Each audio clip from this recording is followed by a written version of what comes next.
تفسیر دیکھیے،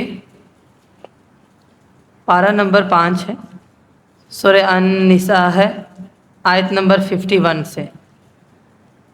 اعوذ باللہ من الشیطان الرجیم۔ الم تر الی الذین اوتوا نصیبا من الکتاب یؤمنون بالجبت والطاغوت وَيَقُولُونَ لِلَّذِينَ كَفَرُوا هَؤُلَاءِ أَهْدَىٰ مِنَ الَّذِينَ آمَنُوا سَبِيلًا۔ کیا تو نے ان لوگوں کو نہیں دیکھا جنہیں کتاب کا ایک حصہ دیا گیا، وہ بتوں پر اور باطل معبود پر ایمان لاتے ہیں، اور جن لوگوں نے کفر کیا ان کے متعلق کہتے ہیں کہ یہ ان سے زیادہ سیدھے راستے پر ہیں جو ایمان لائے۔ اولئک الذین لعنہم اللہ ومن یلعن اللہ فلن تجد له نصیرا۔ یہی لوگ ہیں جن پر اللہ نے لعنت کی، اور جس پر اللہ لعنت کرے پھر تو کوئی اس کی مدد کرنے والا ہرگز نہ پائے گا۔ یہودیوں کی رسول اللہ صلی اللہ علیہ وسلم سے مخالفت ہوئی تو انہوں نے مشرکین مکہ سے رابطہ قائم کر لیا اور ان سے کہنے لگے کہ تمہارا دین مسلمانوں کے دین سے بہتر ہے۔ یہ سب کچھ اس حسد کی وجہ سے تھا کہ نبوت اور رسالت ہمارے علاوہ کسی اور کو کیوں مل گئی ہے، اور یہ بات بھی تھی کہ مشرکین مکہ ہمارے ساتھ مل جائیں۔ چنانچہ بظاہر ان کی جو سازش تھی وہ کامیاب رہی، اور مکہ اور جو گرد و نواح کے کفار تھے مسلمانوں کے خلاف جمع ہو گئے، ٹوٹ پڑے، اور مسلمانوں اور شہر مدینہ کو بہت بڑا خطرہ لاحق ہو گیا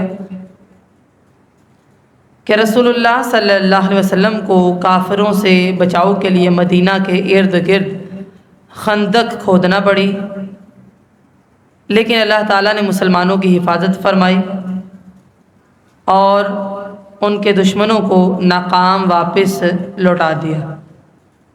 کیا تو نے ان لوگوں کو دیکھا نہیں جنہیں کتاب کا ایک حصہ دیا گیا، وہ بتوں پر اور باطل جو معبود ہیں ان پر ایمان لاتے ہیں، اور جن لوگوں نے کفر کیا ان کے متعلق کہتے ہیں کہ یہ مومنوں سے زیادہ سیدھے راستے پر ہیں۔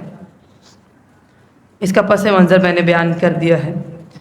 حضرت عمر بن خطاب بیان کرتے ہیں، بخاری کی روایت ہے کہ جبت سے مراد جادو اور طاغوت سے مراد شیطان ہے۔ جبت کا لفظ بت کے لیے، کاہن کے لیے، جادوگر کے لیے اور اس طرح کی دوسری چیزوں کے لیے استعمال ہوتا ہے۔ ابو داود کی ایک روایت ہے کہ پرندوں کو اڑا کر شگون لینا، زمین پر لکیریں کھینچ کر فال گیری کرنا بھی جبت میں شامل ہے، یعنی وہم کرنا، بدشگونی لینا، یہ ہے جبت۔ اور طاغوت سے مراد شیطان ہے۔ جو شخص گناہ کی دعوت دے اس پر بھی یہ لفظ بولا جاتا ہے۔ عرب میں بتوں کے ترجمان ہوتے تھے جو ان کی زبان سے جھوٹ نقل کرتے اور لوگوں کو گمراہ کرتے، ان کو بھی طاغوت کہا جاتا ہے۔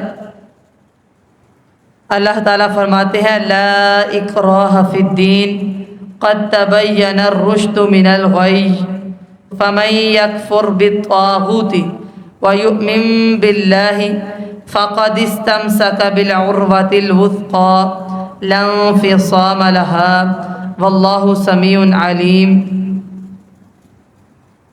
دین میں زبردستی نہیں ہے، ہدایت گمراہی سے الگ ہو چکی ہے، اور جو کوئی باطل معبود کا انکار کرے اور اللہ پر ایمان لائے، در حقیقت اس نے ایک ایسی مضبوط رسی کو پکڑ لیا ہے جو کبھی نہیں ٹوٹے گی، اور اللہ تعالیٰ سننے والا جاننے والا ہے۔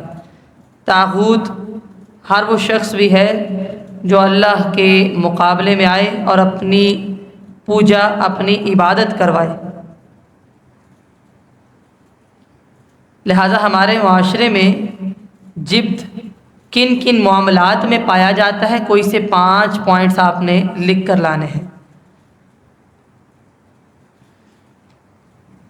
نتیجہ کیا ہوگا؟ ایسا جو بھی کرے گا اللہ تعالیٰ اس پر لعنت کرے گا، اور جس پر اللہ لعنت کرے اس کا کوئی مددگار نہیں ہوتا۔ لہٰذا اپنے عقائد کو مضبوط کرنا چاہیے، جبت اور طاغوت کا انکار کرنا ہے۔ ام لہم نصیب من الملک فاذا لا یؤتون الناس نقیرا، یا ان کے پاس سلطنت کا کچھ حصہ ہے تو اس وقت تو وہ لوگوں کو کھجور کی گٹھلی کے نقطے کے برابر نہیں دیں گے۔ اس آیت کریمہ میں اللہ تعالیٰ نے یہودیوں کے بخل کا حال بیان کیا ہے کہ اگر ان کے پاس حکومت آ جائے، خزانے آ جائیں، بخل اتنا زیادہ ہے، کنجوسی اتنی زیادہ ہے کہ کھجور کی گٹھلی کے شگاف کے برابر بھی وہ کسی کو کچھ نہیں دیتے۔ سورہ بنی اسرائیل آیت نمبر 100 میں اللہ تعالیٰ فرماتے ہیں قُلْ لَوْ أَنْتُمْ تَمْلِكُونَ خَزَائِنَ رَحْمَةِ رَبِّي، کہہ دیجئے اگر تم میرے رب کی رحمت کے خزانوں کے مالک ہوتے، اِذًا لَأَمْسَكْتُمْ خَشْيَةَ الْإِنفَاقِ، تو اس وقت تم خرچ ہو جانے کے ڈر سے ضرور روک لیتے۔ یعنی انسانوں کی حالت تو یہ ہے، اور خصوصاً جو یہودی تھے، بخیل تھے۔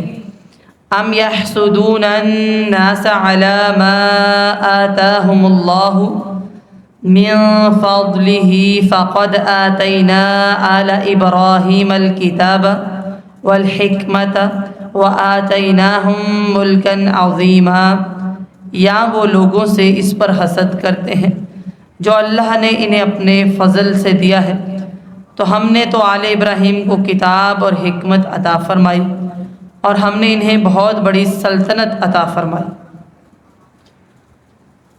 آپ دیکھیے، پہلے بتایا گیا کہ یہودیوں کی یہ جہالت تھی کہ وہ بتوں کی پوجا کو اللہ کی عبادت پر ترجیح دیتے تھے۔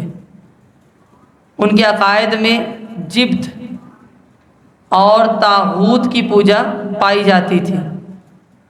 پھر بیان فرمایا کہ وہ بخل اور حسد دونوں کام کرتے ہیں۔ بخل کیا ہے؟ جو نعمت اللہ نے کسی کو دی ہو، دوسروں سے اسے روک لینا۔ حسد کیا ہے؟ جو نعمت اللہ نے دوسروں کو دی ہے اس پر جلتے رہنا، آرزو کرنا کہ چھن جائے، اور یہ گوارا نہ کرنا کہ میرے علاوہ کسی اور کو بھی نفع ملے۔ یہودیوں میں یہ دونوں صفتیں پائی جاتی تھی۔ قرآن مجید نے بتایا کہ یہ مسلمانوں سے حسد کرتے ہیں، اور بخل کا حال یہ ہے کہ اللہ سلطنت دے دے نا تو تل برابر بھی کسی کو کچھ نہ دے۔ نقیرا دراصل اس نقطے کو کہتے ہیں جو گٹھلی کی پشت پر ہوتا ہے۔ آپ نے اگر دیکھا ہو نا، کھجور کی گٹھلی دیکھیے، وہ ایک نقطہ سا آپ کو نظر آئے گا ایک سائڈ پہ، وہ مراد ہے۔ لہذا مسلمانوں کو بھی چاہیے کہ جبت کو چھوڑ دیں، طاغوت کی عبادت کو چھوڑیں، بخل نہ کریں اور حسد بھی نہ کریں۔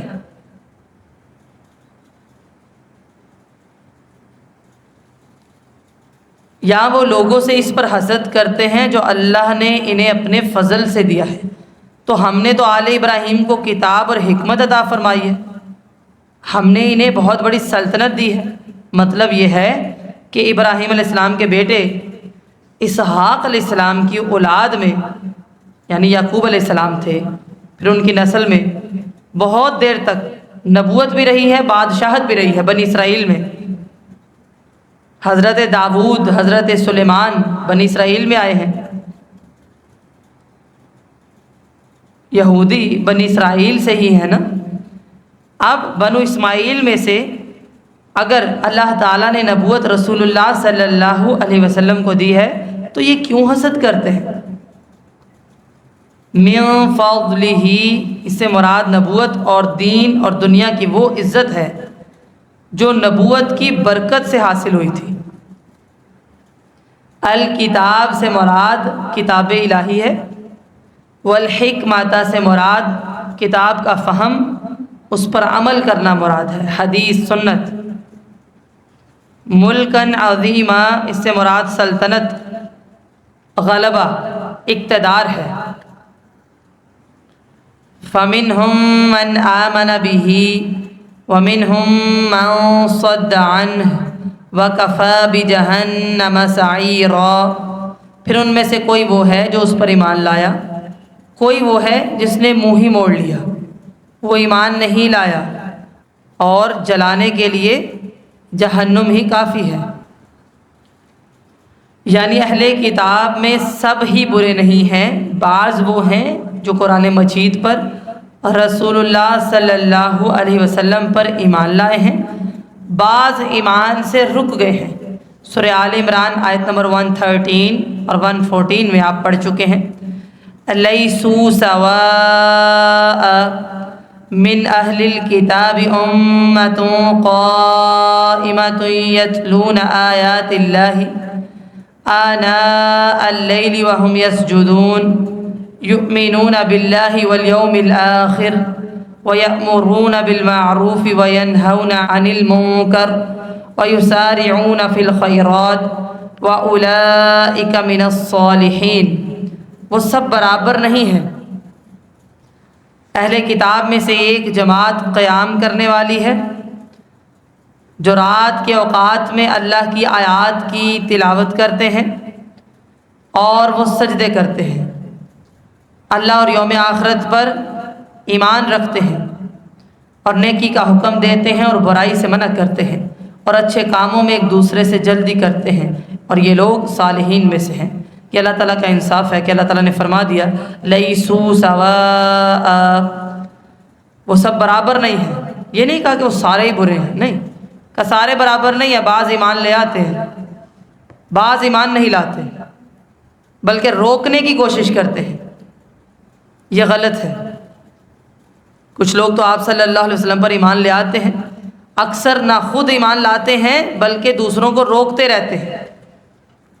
یہ جو روکنے والے ہیں، ایسے لوگوں کی سزا یہ ہے کہ ان کے لیے جہنم کافی ہے۔ ان الذین کفروا بآیاتنا سوف نصلیہم نارا کلما نضجت جلودہم بدلناہم جلودا غیرہا لیذوقوا العذاب ان اللہ کان عزیزا حکیما۔ بے شک جن لوگوں نے ہماری آیات کا انکار کیا، ہم انہیں عنقریب ایک سخت آگ میں جھونکیں گے، جب بھی ان کی کھالیں گل سڑ جائیں گی ہم انہیں ان کے علاوہ اور کھالیں بدل کے دیں گے تاکہ وہ عذاب چکھیں۔ بے شک اللہ تعالیٰ ہمیشہ سے سب پر غالب، کمال حکمت والا ہے۔ یہاں بتایا جا رہا ہے کہ یہ سزا اہل کتاب کے ایک گروہ کے ساتھ مخصوص نہیں بلکہ سب کفار کو ملے گی۔ بدلناہم جلودا غیرہا، پتہ چلتا ہے کہ اہل جہنم کے عذاب کی سختی کتنی زیادہ ہوگی۔ اللہ ہی بہتر جانتا ہے کہ اتنی تیز آگ میں ان کے جو چمڑے ہیں وہ ایک ایک لمحے میں کتنی بار جل کر دوبارہ تبدیل ہوں گے۔ البتہ یہ بات صحیح حدیث سے ثابت ہے کہ جہنمیوں کا جسم بہت بڑھا دیا جائے گا تاکہ وہ اس سزا کو برداشت کریں۔ حدیث میں ہے، مسند احمد کی روایت ہے، کافر کے کان اور کندھے کے درمیان 70 سال کا فاصلہ ہوگا، جسم اتنا بڑھا دیا جائے گا، کیونکہ آج کا جو جسم ہے یہ تو برداشت ہی نہیں نہ کر سکتا، یہ تو ختم ہو جائے سیکنڈ کے اندر اس آگ میں۔ اسی طرح فرمایا، مسلم کی روایت ہے، کافر کی داڑھ احد پہاڑ کے برابر ہوگی، داڑھ اس کی، اور اس کی جلد کی موٹائی 3 دن کے فاصلے کے برابر ہوگی، تاکہ وہ اس عذاب کو برداشت کرے۔ جو کافر ہیں جہنمی، ان کو آگ میں اس طرح عذاب دیا جائے گا کہ جب بھی ان کی کھالیں گل جائیں گی اللہ ان کی کھالوں کو بدل دے گا۔ اور یہ اللہ تعالیٰ کا اسلوب ہے، جیسے ہی اہل جہنم کا ذکر آتا ہے اہل جنت کا بھی آ جاتا ہے۔ اس کے برعکس والذین آمنوا وعملوا الصالحات سندخلهم جنات تجری من تحتها الانہار خالدین فیہا ابدا لهم فیہا ازواج مطہرہ وندخلهم ذلا ذلیلا۔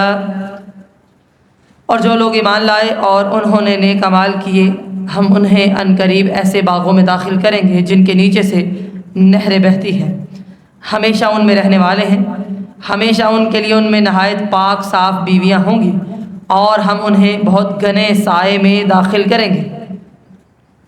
قرآن مجید جہاں پر وعید سناتا ہے ساتھ ہی خوشخبری دیتا ہے کہ وہ لوگ جو ایمان لائے نیک اعمال کیے، بڑا ہی خوبصورت انداز ہے، یہ دو کام جنہوں نے کیے جنت ان کے لیے ہے، اور خاص طور پر جنت کی نعمتوں کا ذکر کیا گیا ہے، نہروں کا ذکر ہے۔ سورہ محمد آیت نمبر 15 میں آتا ہے، اللہ تعالیٰ فرماتے ہیں مثل الجنۃ التی وعد المتقون فیہا انہار من ماء غیر آسن وَأَنْهَارٌ مِّن لَّبَنٍ لَّمْ يَتَغَيَّرْ طَعْمُهُ وَأَنْهَارٌ مِّنْ خَمْرٍ لَّذَّةٍ لِّلشَّارِبِينَ وَأَنْهَارٌ مِّنْ عَسَلٍ مُّصَفًّى۔ اس جنت کا حال جس کا وعدہ متقی لوگوں سے کیا گیا ہے یہ ہے کہ اس میں کئی نہریں ایسے پانی کی ہیں جو بگڑنے والا پانی نہیں، کئی نہریں ہیں جو دودھ کی ہیں جس کا ذائقہ نہیں بدلا، اور کئی نہریں شراب کی ہیں جو پینے والوں کے لیے لذیذ ہیں، اور کئی نہریں خوب صاف کیے ہوئے شہد کی ہیں۔ وَأَنْهَارٌ مِّنْ عَسَلٍ مُّصَفًّى، اور کئی نہریں خوب صاف کیے ہوئے شہد کی ہیں۔ مختلف اقسام کی نہریں ہیں، پانی ہے، دودھ ہے، شراب ہے، شراب طہور ہے، اور شہد ہے، اور اس کے ساتھ لہم فیہا ازواج مطہرۃ، پاکیزہ جوڑے۔ سورہ رحمان آیت نمبر 70 سے 74 تک اللہ تعالیٰ فرماتے ہیں فیہن خیرات حسان فبأی آلاء ربکما تکذبان حور مقصورات فی الخیام فبأی آلاء ربکما تکذبان لم یطمثہن انس قبلہم ولا جان۔ ان میں کئی خوبصورت اور خوبصورت عورتیں ہیں، تو تم دونوں اپنے رب کی نعمتوں میں سے کس کس کو جھٹلاؤ گے؟ سفید جسم، سیاہ آنکھوں والی عورتیں جو خیموں میں روکی گئی ہیں، تو تم دونوں اپنے رب کی نعمتوں میں سے کس کس کو جھٹلاؤ گے؟ ان سے پہلے نہ کسی انسان نے انہیں ہاتھ لگایا ہے اور نہ کسی جن نے۔ یہ ہے لہم فیہا ازواج مطہرۃ، پاکیزہ جوڑے، پہلے کسی نے چھوا نہیں ہے۔ وَنُدْخِلُهُمْ ظِلًّا ظَلِيلًا، اس سے مراد نہایت درجہ کی راحت ہے، سکون۔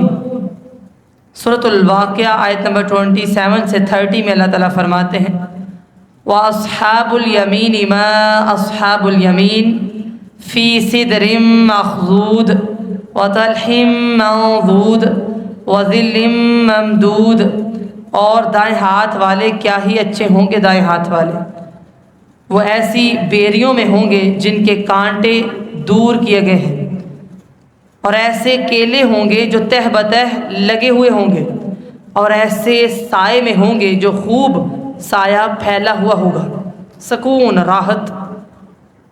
سورہ یاسین آیت نمبر 56 میں اللہ تعالیٰ فرماتے ہیں ہم وازواجہم فی ظلال علی الارائک متکئون، وہ اور ان کی بیویاں گھنے سایوں میں تختوں پر تکیہ لگائے ہوئے ہوں گے، یعنی بڑی راحت ہوگی، سکون ہوگا۔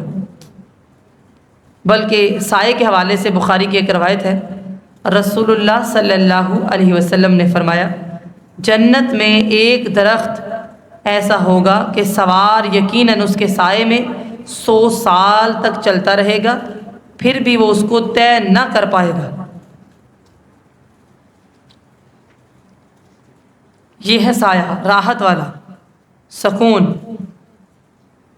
اللہ تعالیٰ سے دعا کیا کریں اللہ تعالیٰ ہمیں جنت الفردوس بغیر حساب کے عطا فرما دے۔ ان اللہ یأمرکم ان تؤدوا الامانات الى اہلها واذا حکمتم بین الناس ان تحکموا بالعدل ان اللہ نعم ما یعظکم به ان اللہ کان سمیعا بصیرا۔ بے شک اللہ تمہیں حکم دیتا ہے کہ تم امانتیں ان کے حقداروں کو ادا کرو، اور جب لوگوں کے درمیان فیصلہ کرو انصاف سے فیصلہ کرو، یقیناً اللہ تمہیں یہ بات بہت ہی اچھی نصیحت کے ساتھ بیان فرماتا ہے، کیونکہ اللہ تعالیٰ بے شک سننے والا، سب کچھ دیکھنے والا ہے۔ آپ نے دیکھا پہلے کفار کے احوال کا ذکر آیا، ان کے بارے میں وعید آ گئی، پھر اللہ تعالیٰ نے جنتیوں کا ذکر کیا، دوبارہ سے حکم دیا کہ امانتیں ان کے حقداروں کو ادا کرو۔ یہود امانت میں خیانت بہت زیادہ کرتے تھے، فیصلے رشوت لے کر کرتے تھے۔ اللہ تعالیٰ نے ہم مسلمانوں کو بھی ان گناہوں سے دور رہنے کا حکم دیا ہے، لیکن افسوس کی بات ہے آج ہمارے معاملات میں یہ چیزیں بہت زیادہ پائی جاتی ہیں۔ یہاں امانت سے مراد ہر قسم کی امانت ہے، اس کا تعلق مذہب سے ہو، دیانت سے ہو یا دنیا سے، یا پھر علم کو چھپانا ہو۔ رسول اللہ صلی اللہ علیہ وسلم نے منافق کی 3 علامات بیان کی ایک حدیث میں، اور ایک روایت میں 4 باتیں بیان کی ہیں۔ بخاری کی روایت ہے، آپ صلی اللہ علیہ وسلم نے فرمایا، یہ 4 باتیں جس میں ہوں وہ خالص منافق ہے، اور جس میں ان میں سے کوئی ایک بات ہو اس میں نفاق کی ایک صفت پائی جاتی ہے، لہٰذا آپ نے یہاں محاسبہ کرنا ہے۔ نمبر 1، جب بات کرے تو جھوٹ بولے۔ نمبر 2، جب وعدہ کرے تو توڑے۔ نمبر 3، جب امانت اس کے پاس رکھی جائے خیانت کرے۔ نمبر 4، جب لڑائی ہو تو گالی دے۔ یہاں آپ کا یہ محاسبہ ہے، کیا ہمارے اندر یہ تمام باتیں پائی تو نہیں جاتی، یا ان میں سے کوئی ایک بھی ہے تو اس کو ختم کرنا ہے۔ لہٰذا امانت میں جان بھی امانت ہے، اولاد بھی، مال بھی، کوئی امانت رکھوا دے وہ بھی، علم بھی، کہ اس میں خیانت نہیں کرنی، اس کو چھپانا نہیں ہے۔ مسئلہ آپ جانتے ہیں تو بتائیے۔ وقت بھی، آپ کے پیپر بھی آپ پر امانت ہوتے ہیں کہ آپ نے وہ خود کرنے ہیں، چاہے استاد نہ بھی موجود ہو۔ وقت بھی امانت ہے کہ استاد نہیں بھی موجود، آپ نے اس وقت میں جو کام آپ کو کرنے کے لیے کہا گیا وہی کرنا ہے، یہ امانت ہے۔ کوئی دیکھے یا نہ دیکھے، اللہ تعالیٰ تو دیکھ رہا ہے۔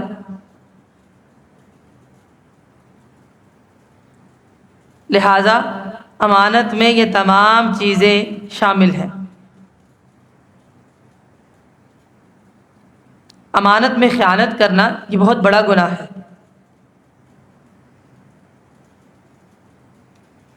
حضرت ابو ہریرہ سے روایت ہے کہ خیبر سے واپسی پر رسول اللہ صلی اللہ علیہ وسلم ایک وادی کی طرف روانہ ہوئے۔ جب وہاں پہنچے تو آپ کا غلام آپ کی اونٹنی سے پالان اتار رہا تھا کہ اسے ایک اندھا تیر لگا جس نے اسے قتل کر دیا۔ تھا وہ آپ کا غلام۔ لوگوں نے کہا اسے جنت مبارک ہو، تو آپ صلی اللہ علیہ وسلم نے فرمایا ہرگز نہیں، اس ذات کی قسم جس کے ہاتھ میں میری جان ہے، وہ چادر جو اس نے خیبر کے دن غنیمتوں میں سے لی تھی، جو ابھی تقسیم نہیں ہوئی تھی، اس پر آگ بن کر شعلے مار رہی ہے۔ بخاری کی روایت ہے۔ چھوٹی سے چھوٹی چیز میں بھی خیانت کرنا بہت بڑا گناہ ہے۔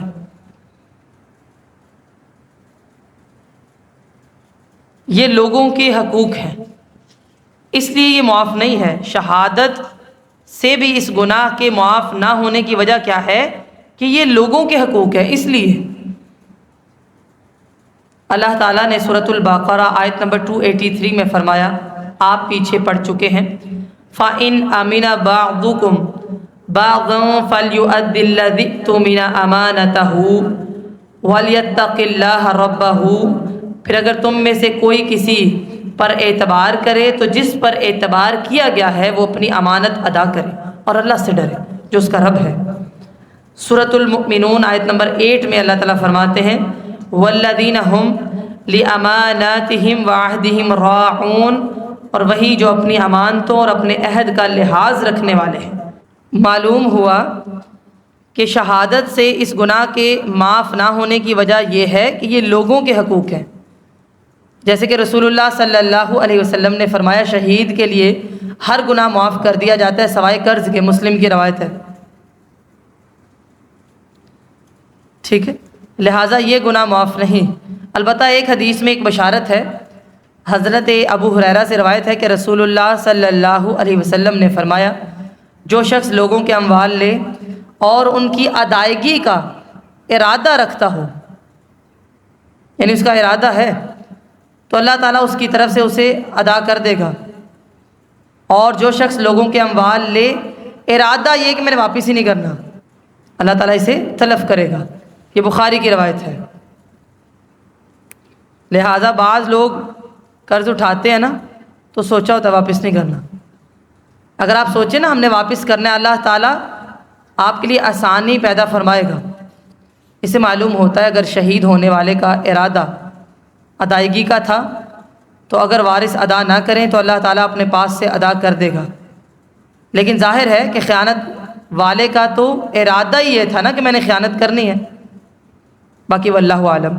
امانت میں لوگوں سے لی ہوئی امانتیں بھی شامل ہیں، اس میں عہدے بھی شامل ہیں۔ کسی کا عہدہ اس پر امانت ہے، اس کو وہ کام امانت کے ساتھ کرنے ہیں۔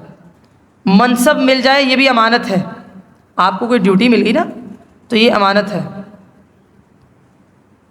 ٹھیک ہے جی۔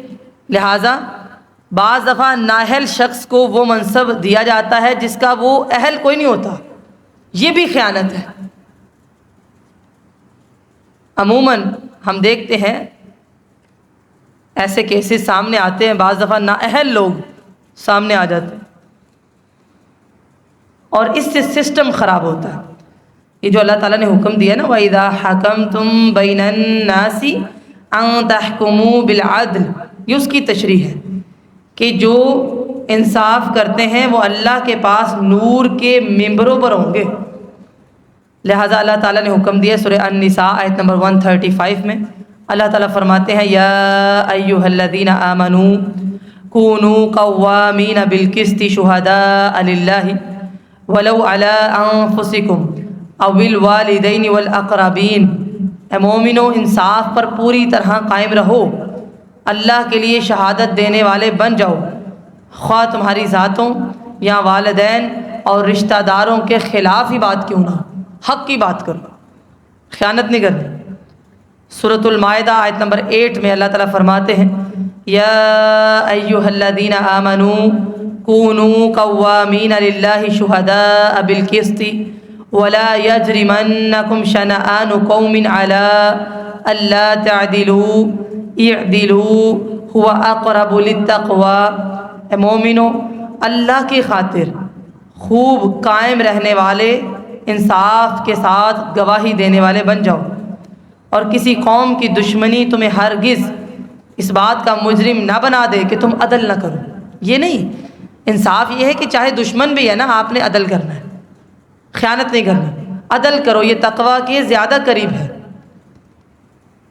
سورۃ النحل آیت نمبر 90 میں اللہ تعالیٰ فرماتے ہیں ان اللہ یأمر بالعدل والاحسان وایتاء ذی القربى وینہی عن الفحشاء والمنکر والبغی یعظکم لعلکم تذکرون، بے شک اللہ تعالیٰ عدل اور احسان کا حکم دیتا ہے اور حکم دیتا ہے کہ رشتہ داروں کے ساتھ عدل کرنا ہے، خیانت نہیں کرنی، انصاف سے کام لینا ہے، اور اللہ رب العزت بے حیائی سے اور سرکشی سے ہمیں منع فرماتا ہے۔ اور اللہ تعالیٰ ہمیں یہ نصیحت کرتا ہے، یعظکم لعلکم تذکرون۔ اللہ تعالیٰ کی یہ نصیحت کیوں ہے؟ تاکہ تم نصیحت حاصل کرو، غور و فکر کرو اور ہدایت پا جاؤ۔ چاہے سامنے رشتہ دار ہیں، اپنی ذات ہے، حق کی بات کرنی ہے، امانت میں خیانت نہیں کرنی۔ حدیث میں آتا ہے رسول اللہ صلی اللہ علیہ وسلم نے فرمایا، بے شک انصاف کرنے والے جو اپنے فیصلے میں اور اپنے اہل و عیال میں اور اپنی جو متحد رعایا ہے اس میں انصاف کرتے ہیں، جو رحمان کے دائیں طرف ہوں گے۔ اور یاد رہے رحمان کے دونوں ہاتھ دائیں ہیں، بایاں ہاتھ نہیں ہے، یہ مسلم کی روایت ہے۔ ابن ماجہ کی روایت ہے، رسول اللہ صلی اللہ علیہ وسلم نے فرمایا، یقیناً اللہ تعالیٰ قاضی اور حاکم کے ساتھ ہوتا ہے جب تک وہ ظلم نہ کرے۔ جب وہ ظلم کرتا ہے تو اللہ تعالیٰ اسے اس کے نفس کے حوالے کر دیتا ہے۔ لہٰذا دو چیزیں آپ کو سمجھ آئیں، ایک امانت میں خیانت نہیں کرنی، دوسرا جب لوگوں کے درمیان فیصلہ کرو تو انصاف سے فیصلہ کرو، انصاف کرنا ہے، نا انصافی نہیں کرنی۔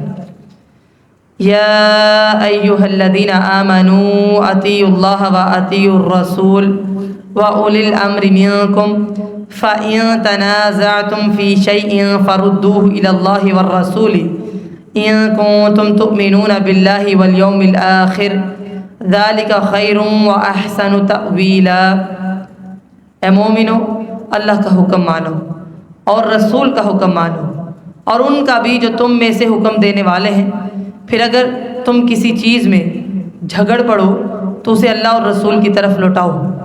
اگر تم اللہ اور یوم آخرت پر ایمان رکھتے ہو یہ بہتر ہے اور انجام کے لحاظ سے زیادہ اچھا ہے۔ اس آیت میں اللہ تعالیٰ نے رعایا کو، چاہے فوج کے افراد ہوں یا عام لوگ، انہیں اپنے رسول کی اور جو حکام ہیں ان کی اطاعت کا حکم دیا ہے، الا یہ کہ جو حکام ہے جیسے حاکم وقت ہے اللہ کی نافرمانی کا حکم دے تو بات نہیں مانی جائے گی۔ اختیار والے بادشاہ، قاضی اور جو کسی کام پر مقرر ہو اس کے حکم پر چلنا ضروری ہے جب تک وہ اللہ اور اس کے رسول کے حکم کے خلاف حکم نہ کرے۔ اگر وہ خلاف کرے گا تو حکم نہیں مانا جائے گا۔ یہ بخاری کی روایت آپ نے یاد کر لینی ہے کہ رسول اللہ صلی اللہ علیہ وسلم نے فرمایا، انما الطاعۃ فی المعروف، اطاعت صرف نیکی کے کاموں میں ہے۔ اسی طرح آپ صلی اللہ علیہ وسلم نے فرمایا، ہر مسلمان کو لازم ہے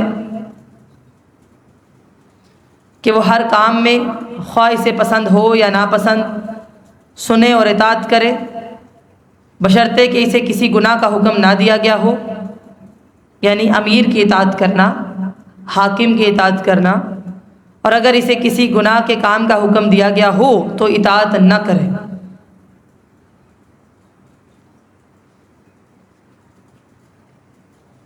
آپ صلی اللہ علیہ وسلم نے فرمایا، بخاری کی روایت ہے، اطاعت کرو سوائے اس کے کہ تم کھلم کھلا کفر دیکھو جس کے بارے میں اللہ تعالیٰ کی طرف سے تمہارے پاس کوئی دلیل موجود ہو۔ اسی طرح بخاری کی روایت ہے، رسول اللہ صلی اللہ علیہ وسلم نے فرمایا، سنو اور اطاعت بجا لاؤ، خواہ تمہارا امیر کوئی ایسا حبشی غلام ہی کیوں نہ ہو جس کا سر منقے کے مشابہ ہو، یعنی دکھنے میں وہ ایسا ہے لیکن اطاعت اللہ کی اطاعت میں کرنی ہے، اللہ کی نافرمانی کے کاموں میں نہیں کرنی۔ بخاری کی روایت ہے، رسول اللہ صلی اللہ علیہ وسلم نے فرمایا، جس نے میری اطاعت کی تو تحقیق اس نے اللہ کی اطاعت کی، جس نے میری نافرمانی کی تحقیق اس نے اللہ کی نافرمانی کی، جس نے میرے امیر کی اطاعت کی اس نے یقیناً میری اطاعت کی، اور جس نے میرے امیر کی نافرمانی کی یقیناً اس نے میری نافرمانی کی. لیکن امیر حکم وہ دے رہا ہے جو اللہ کے حکم کے تابع ہے. اسی طرح مسلم کی روایت ہے، رسول اللہ صلی اللہ علیہ وسلم نے فرمایا، جس شخص کو امیر کی کوئی بات ناگوار گزرے اسے صبر کرنا چاہیے، کیونکہ جو شخص بالشت بر بھی امیر کی اطاعت سے باہر ہو گیا اور اسی حالت پر فوت ہوا تو وہ جاہلیت کی موت مرے گا. یہ مسلم کی روایت ہے. فَإِن تَنَازَعْتُمْ فِي شَيْءٍ فَرُدُّوهُ. اس آیت میں ایک نہایت اہم حکم ہے، اگر جھگڑا ہو جائے اللہ اور اس کے رسول کی طرف رجوع کرنی ہے، کیونکہ اللہ کی اطاعت تو قرآن کی اطاعت ہے اور رسول اللہ صلی اللہ علیہ وسلم کی اطاعت آپ صلی اللہ علیہ وسلم کی زندگی کے بعد آپ کی سنت کی اطاعت ہے. یہ اصل اور مستقل ہے. پتہ چلا قرآن کی طرح حدیث کی بھی اطاعت کرنی ہے. سورہ نور آیت نمبر 51 میں اللہ تعالیٰ فرماتے ہیں، انما کان قول المؤمنین اذا دعوا الی اللہ ورسولہ لیحکم بینہم ان یقولوا سمعنا واطعنا واولئک هم المفلحون. مومنوں کی بات تو یہ ہے کہ جب اللہ اور اس کے رسول کی طرف بلائے جائیں تاکہ وہ ان میں فیصلہ کریں تو یہ کہیں گے ہم نے سن لیا اور مان لیا، یہی لوگ فلاح پانے والے ہیں. سورہ نور آیت نمبر 48 میں اللہ تعالیٰ فرماتے ہیں، وَإِذَا دُعُوا إِلَى اللَّهِ وَرَسُولِهِ لِيَحْكُمَ بَيْنَهُمْ إِذَا فَرِيقٌ مِّنْهُمْ مُعْرِضُونَ. اور جب ان کو اللہ اور اس کے رسول کی طرف بلایا جائے تاکہ ان کا فیصلہ کر دیں تو ان میں سے ایک گروہ ایسا ہے جو منہ موڑ لیتا ہے. یعنی اطاعت ہم سب پر لازم ہے، جب بھی حکم ہوگا اطاعت کرنی ہے. پتہ چلا کہ قرآن کی طرح رسول اللہ صلی اللہ علیہ وسلم کی حدیث بھی اسلامی قانون کا مستقل ماخذ ہے. بعض لوگ کہتے ہیں اولی الامر سے مراد ائمہ کرام ہیں، ان کی تقلید کرنی چاہیے. آپ دیکھیے خود چاروں اماموں نے اپنی تقلید سے منع کیا ہے. قرآن کریم نے حکم دیا ہے ائمہ کی اتباع میں جھگڑا ہو جائے تو اللہ اور اس کے رسول کی طرف رجوع ہونا چاہیے.